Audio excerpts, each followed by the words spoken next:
जय हिंद फ्रेंड्स, स्वागत है फिर से आपका अपने इस YouTube चैनल जय हिंद जी पर। दोस्तों, आज हम संविधान के बारे में एक ऐसे महत्वपूर्ण टॉपिक के बारे में चर्चा करेंगे जो आपको जानने के लिए बहुत जरूरी है तथा परीक्षा में से अनेक ऐसे प्रश्न आते हैं जो हमारी खोपड़ी के उद्यम से हिला के रख देते हैं। तो हम देर न करते हुए अपने इस वीडियो के माध्यम से आपको उस ऐसे दमदार टॉपिक के बारे में बता रहे हैं जो कि सबसे अच्छा है। अगर हम बात करेंगे आज अनुच्छेद नंबर 8 इसकी आर्टिकल नंबर अनुच्छेद नंबर 108 कब होता है दोस्तों आप लोगों ने देखा होगा कि 108 एक ऐसा नंबर है जब किन्हीं दो पार्टियों के बीच, चाहे पड़ोसी हो चाहे कुछ ऐसी पार्टी हो, जब मारपीट होती है तो आप लोग जब चोटिल होते हैं तो उसके लिए क्या डायल करते हैं, 108 डायल करते हैं। ठीक, तो उसको 108 से आपको अपने दिमाग में यह रखना है कि 108 उस स्थिति में डाल किया जाता है जब कोई मारपीट कर लिया रहता है, यानी कि एक दूसरे की खोपड़िया एकदम से चूर चूर हो जाती है, तब 108 एम्बुलेंस का नंबर है। इससे आप उसको ले जाके अस्पताल में भर्ती कराते हैं। ठीक, तो उसी प्रकार आप 108 को एक ऐसे तरीके से याद करेंगे कि जब लोकसभा या राज्यसभा, क्या लोकसभा या राज्यसभा दोनों के बीच कुछ ऐसी स्थिति होगी ताकि दोनों में मारपीट की संभावना बन जाए, तब 108 का प्रयोग करेंगे। 108 में लिखा गया क्या है, 108 में यह लिखा गया है संयुक्त अधिवेशन। क्या लिखा गया है, संयुक्त अधिवेशन। संयुक्त अधिवेशन का मतलब क्या है, अधिवेशन। संयुक्त अधिवेशन का मतलब केवल यह है कि राज्यसभा व लोकसभा दोनों को एक साथ बुला के बातचीत करना ही कहलाता है संयुक्त अधिवेशन। संयुक्त अधिवेशन की चर्चा 108 में हो गई। अब संयुक्त अधिवेशन की जो बात की जाए, संयुक्त अधिवेशन किन किन स्थितियों में बुलाया जाता है तथा इसे कौन बुलाता है, इसकी अध्यक्षता कौन करता है, क्या क्या इससे निष्कर्ष निकलते हैं, कहाँ बैठकें होती हैं, अब तक कितनी बार लगा है, इन सभी प्रश्नों के बारे में एकदम से अच्छे तरीके से बातचीत करेंगे। तो प्रमुख रूप से मैं केवल 3 कारण बताऊंगा और 3 कारण वास्तव में होते ही हैं संयुक्त अधिवेशन को बुलाने के लिए। ठीक, पहला कारण क्या है, पहला कारण यह है कि लोकसभा ने कोई ऐसा कानून बना दिया। कानून जब बना दिया तो उसको जब तक राज्यसभा के पास नहीं पेश करेंगे कानून माना नहीं जाएगा। अब पता लगे इसको राज्यसभा के पास भेजे, राज्यसभा के पास भेजे और राज्यसभा ने क्या किया, कह दिया कि जो भैया आप कानून बनाए हैं यह कानून कोई ठीक ठाक नहीं है, हम इसे नहीं मानते हैं, कुछ इसमें बदलाव होना चाहिए। यह कानून जो है ये भारत की जनता के समक्ष अगर आप रखेंगे तो कुछ ऐसी स्थिति आएगी ताकि जनता उससे खुश नहीं होगी। यानी कि जब लोकसभा कोई कानून को पारित करता है और राज्यसभा के समक्ष रखता है तो राज्यसभा क्या करेगी, अगर उसे अस्वीकार कर देगी, यानी कि उसे मानने के लिए योग्य नहीं होगी, अस्वीकार कर देगी, उसे मानने के लिए योग्य नहीं होगी, तब संयुक्त अधिवेशन की कुछ स्थिति उत्पन्न होगी। उसके बाद क्या है, यदि लोकसभा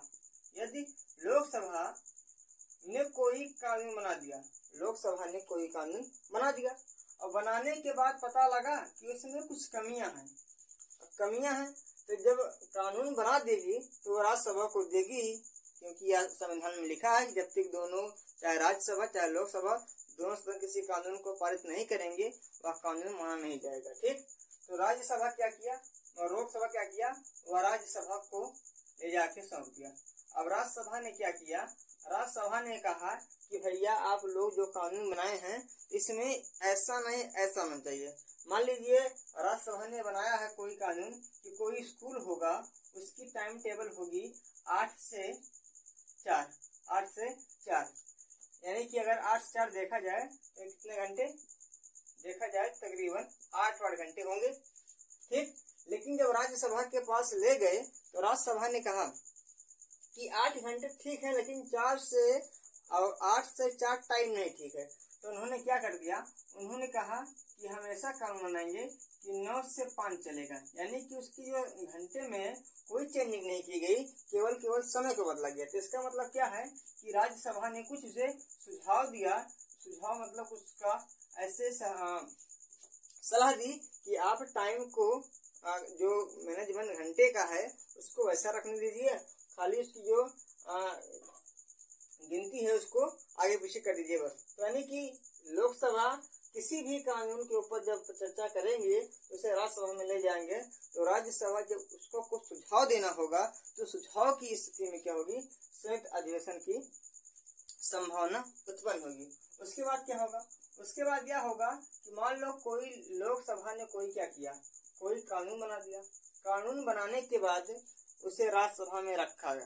राज्यसभा ने क्या किया, अब राज्यसभा ने उसे मतलब ना तो अस्वीकार किया और ना ही उस पर कोई सुझाव की स्थिति उत्पन्न किया। कुल मिला के राज्यसभा ने उसको अपने यहाँ रख लिया और रखा कब, तकरीबन 6 माह से अधिक दिन तक उसे रख लिया।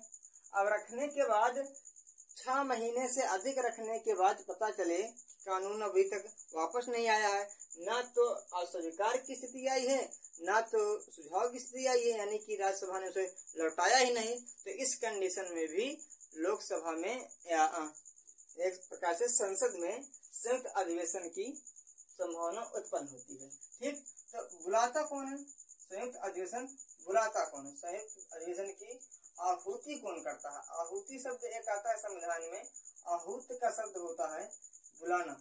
तो इस संयुक्त अधिवेशन को बुलाता कौन है, तो बुलाने का काम इसका है राष्ट्रपति का।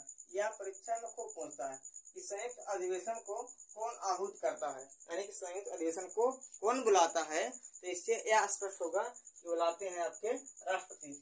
लेकिन अगर बातचीत की जाए कि उसकी देख रेख कौन करेगा, यानी कि जब दोनों लोकसभा राज्यसभा आके इकट्ठा हो जाएंगे तो उनकी अध्यक्षता कौन करेगा, कौन उनका रक्षण करेगा, कौन ऐसा उस सिचुएशन को कंट्रोल करेगा। तो कुल मिला के संयुक्त अधिवेशन की जब अध्यक्षता की बात की जाए, संयुक्त अधिवेशन की अध्यक्षता की बात की जाए तो अध्यक्षता का काम करेंगे आपके लोकसभा अध्यक्ष, लोकसभा अध्यक्ष। ठीक, लोकसभा अध्यक्ष अध्यक्षता करेंगे लोकसभा अध्यक्ष, और जो बुलाने का काम होगा वह होगा आपके राष्ट्रपति का। ठीक, दो। उसके बाद देखा जाए तो आप लोगों ने यह दिमाग लगाया होगा कि जो राज्यसभा में लोकसभा में सीटें हैं, जो संसद में जो सीटें हैं, संसद माने एक घर, सीटें हैं, यह है आपका राज्यसभा, यह है आपका लोकसभा। जो राज्यसभा में है वो 245 सीटें हैं, जो लोकसभा में है वो 545 सीटें हैं। अब पता लगे संयुक्त अधिवेशन हुआ तो संयुक्त अधिवेशन में इनके भी संपूर्ण व्यक्ति आएंगे, इनके भी संपूर्ण व्यक्ति आएंगे। अब जोड़ने के बाद पता चले 790 व्यक्ति आए, यानी कि 790 सांसद होंगे। ठीक, अब सांसद 790 होंगे और सीटें इसमें निर्धारित की गई हैं 245 और 545। अब उनको बिठाया कहाँ जाएगा, तो जो संयुक्त अधिवेशन है उसको बैठाया जाता है, उसको बुलाया जाता है कहाँ, यही सेंट्रल हॉल में। कहाँ, सेंट्रल हॉल में। सेंट्रल हॉल में ही संयुक्त अधिवेशन की क्या होती है, आहूति होती है। ठीक, सेंट्रल हॉल में। ठीक, सेंट्रल हॉल से केवल 3 बातें। सेंट्रल हॉल से पहली बात यह है कि अगर कोई विदेशी व्यक्ति आता है, विदेशी नागरिक, चाहे वह किसी भी देश का प्रधानमंत्री हो, राष्ट्रपति है, कोई ऐसे पुरुष हो किसी भी देश का, उसे अगर हम संसद को दिखाने के लिए लाएंगे तो उसे ना तो लोकसभा में बैठाएंगे ना तो राज्यसभा में बैठाएंगे, उसे बैठाएंगे सेंट्रल हॉल में। उसके बाद क्या है, उसके बाद जब संविधान हमारा लिखा जा रहा था तो संविधान ना तो लोकसभा में बैठ लिखा जा रहा था और ना तो राज्यसभा में, संविधान लिखा जा रहा था बैठ के हमारे सेंट्रल हॉल में। उसके बाद यह संयुक्त अधिवेशन वाली बात आ गई। जो संयुक्त अधिवेशन है वो कहाँ पे बुलाया जाता है, बैठाया जाता है, इसकी कहाँ पे सत्र की प्रारंभ कहाँ बैठक होती है, तो इसकी बैठक होती है आपके सेंट्रल हॉल में। ठीक, अब पता चले। ठीक, इतना बातें हो गई। अब इतने बातें के बाद 1 2 बातें 3 बातें और। ठीक, पहली बातें क्या है, पहली बातें हैं किसी भी कानून को बनाने के लिए, किसी भी कानून को पारित करने के लिए जो मत होने चाहिए वो कितने मत होने चाहिए।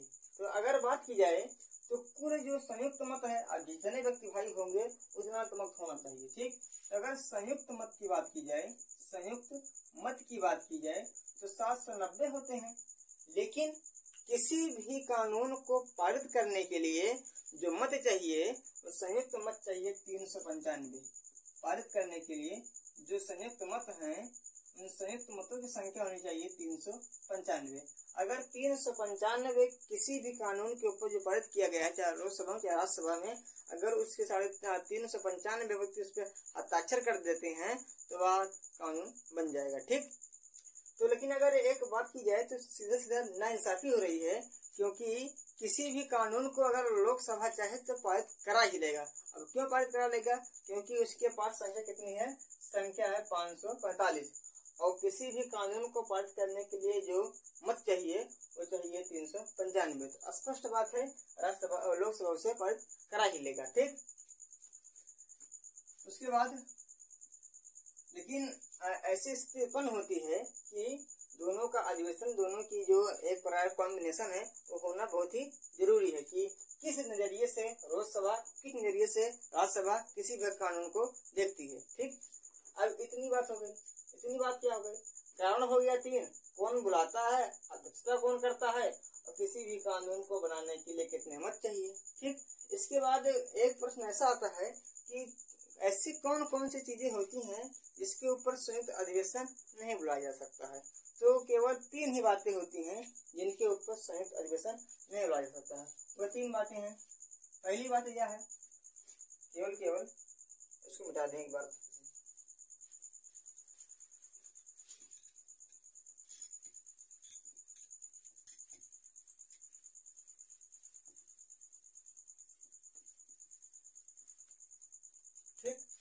कितनी बातें ऐसी हैं जिनके ऊपर संयुक्त अधिवेशन नहीं लगता है। ठीक, तो 3 इनमें भी ऐसी बातें हैं जिनके ऊपर संयुक्त अधिवेशन नहीं बुलाया जाता है।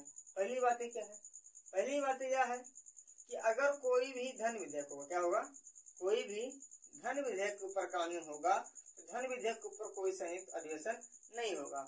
अब धन विधेयक क्या है इसके बारे में हम किसी नेक्स्ट वीडियो में चर्चा करेंगे। ठीक, अगर दूसरी बात क्या है? दूसरी बात यह है, अगर राष्ट्रपति के ऊपर महाभियोग लगाया जाए, राष्ट्रपति के ऊपर महाभियोग लगाया जाए तो महाभियोग के ऊपर भी संयुक्त अधिवेशन नहीं होगा। अब संयुक्त अधिवेशन महाभियोग के ऊपर क्यों नहीं होगा? संयुक्त अधिवेशन महाभियोग के ऊपर इसलिए, महाभियोग की प्रक्रिया में इसलिए नहीं होगा क्योंकि संपूर्ण रूप से संयुक्त अधिवेशन को बुलाता कौन है? बुलाता है राष्ट्रपति। पता लगे राष्ट्रपति को हटाने के चक्कर में आप संयुक्त अधिवेशन बुलाएंगे तो राष्ट्रपति बुलाएगा क्यों? ऐसी प्रक्रिया होगी, संभव नहीं है। इसलिए महाभियोग की प्रक्रिया के लिए संयुक्त अधिवेशन नहीं बुलाया जाता है। उसके बाद संविधान में कोई संशोधन करना हो, संविधान में कोई अगर संशोधन करना हो तो संशोधन की स्थिति में भी संयुक्त अधिवेशन नहीं बुलाया जाता है। क्यों? देखो, संविधान जो संविधान में जो हेरफेर होता है वह प्रमुख रूप से सरकार करता है। और सरकार कैसे बनता है? लोकसभा में बहुमत से सरकार बनती है। यानी कि अगर लोकसभा की जो 545 सीटें हैं उन 545 में से अगर किसी पार्टी को 273 सीटें मिल जाती हैं तो उसकी सरकार बन जाती है। ठीक, अब सरकार जब बन जाती है तो अब इस पार्टी में जो 545 सीटें हैं 273 निकल गई, जो कुछ सीटें बची हैं वह उसकी विरोधी होंगी। विरोधी होंगी। अब विरोधी कभी नहीं चाहेगा कि कोई व्यक्ति किसी ऐसी चीज को पारित करे जो संविधान या सामाजिक दृष्टिकोण से एकदम से सुनिश्चित नहीं हो। तो इस स्थिति में भी संविधान संशोधन संविधान संशोधन की स्थिति में भी संविधान और संयुक्त अधिवेशन नहीं बुलाया जाता है। उसके बाद ठीक, अब तक भारत में कितनी बार संयुक्त अधिवेशन हुआ है? तो अब तक भारत में केवल 4 ही बार संयुक्त अधिवेशन हुआ था। पहला हुआ था 1961 में, दूसरा हुआ था 1978 में, तीसरा हुआ था 2002 में और चौथा हुआ था 2008 में। 1961 में हुआ था कि दहेज उन्मूलन के लिए, दहेज मतलब दहेज को कम मांगे। ठीक, और दहेज को कम मांगे का है भैया, अपना वो ब्याह नहीं करेंगे तो दहेज उन्मूलन के लिए लाया गया था। और वास्तव में जो सेंट्रल हॉल में जो संयुक्त अधिवेशन हुआ था दहेज उन्मूलन के लिए, इसके लिए कानून पारित भी हुआ था। ठीक, लेकिन भले आजकल के लोग क्या है दहेज ले रहे हैं, यह पारित हो गया था। 1978 में जो लाया गया था वो लाया गया था बैंकिंग सुधार के लिए। इसके लिए बैंकिंग सुधार के लिए और बैंकिंग सुधार के लिए जो संयुक्त अधिवेशन बुलाया गया था, इसमें भी कानून बना और कानून पारित हुआ। ठीक, 2002 में लाया गया था आतंकवाद के लिए, आतंकवाद को खत्म करो। जैसे आतंकवाद खत्म करेंगे नक्सलवाद स्टार्ट हो जाएंगे। तो प्रमुख रूप से यह भी लाया गया था कि आतंकवाद को खत्म करो। इसके लिए भी जो संयुक्त अधिवेशन बुलाया गया था 2002 में, यह भी सफल हुआ था। उसके बाद अंत में लाया गया था महिलाओं के अधिकार के लिए, महिलाओं के अधिकार के लिए। जो यह लाया गया था यह किसी कारणवश पारित नहीं हो पाया। तो केवल आज तक भारत में 4 बार संयुक्त अधिवेशन बुलाया गया था, 71 में, 78 में, 2002 में, 2008 में। उनमें से दहेज वाला, बैंकिंग वाला और आतंकवाद वाला पारित हो गया था, लेकिन अंतिम में जो है पारित नहीं हुआ था। ठीक, ये इसको बुलाने का काम कौन किया था? इसको बुलाने का काम किया था, यानी कि यह दहेज जो उन्मूलन हुआ था, इसके समय संयुक्त अधिवेशन को कौन बुलाए थे? तो बुलाए थे राजेंद्र प्रसाद, क्योंकि उस समय जो भारत के प्रेसिडेंट थे राजकुमार जी थे, राजेंद्र प्रसाद जी थे। उसके बाद क्या है, जो बैंकिंग सुधार के लिए एक कानून संयुक्त अधिवेशन बुलाया गया था, तो उस समय जो आपके भारत के राष्ट्रपति थे वह थे ज्ञानी जैल सिंह। कौन थे? ज्ञानी जैल सिंह। उसके बाद बात की जाए जो 2002 में जो आतंकवाद के लिए बुलाया गया था संयुक्त अधिवेशन, तो उस समय आपके जो राष्ट्रपति थे APJ अब्दुल कलाम थे, APJ अब्दुल कलाम थे। ठीक, और अंत में जो बुलाया गया था 2008 में, इस समय आपके थे प्रतिभा सिंह पाटिल। ठीक, यानी कि कभी कभी पूछता है कि सबसे पहली बार जब संयुक्त अधिवेशन को बुलाया गया था तो बुलाने का काम कौन किया था? वे किए थे राजेंद्र प्रसाद। क्योंकि राष्ट्रपति के रूप में उस दिन राष्ट्रीय राजेंद्र प्रसाद ही थे। बस जो अनुच्छेद नंबर 108 है वह कंप्लीट हुआ। आज के लिए बस इतना काफी। जय हिंद, जय भारत।